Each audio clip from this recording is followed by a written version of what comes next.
là môi Chúa thắng về Bethlehem đại cô haran lile van remna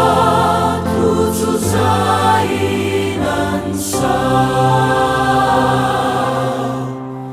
chung nung bera ro puise lei chung arem le rose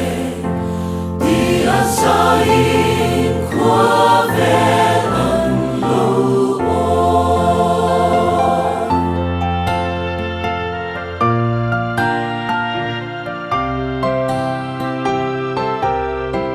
ram tin na thang se chan chin tra bất thiên vi sinh lâu chăm chú và ni te dài môi thara ma dòng về Amakula trong trái en kim pe in la ni la kan nei song po atok don silo chung nung bera patia suro pui yong se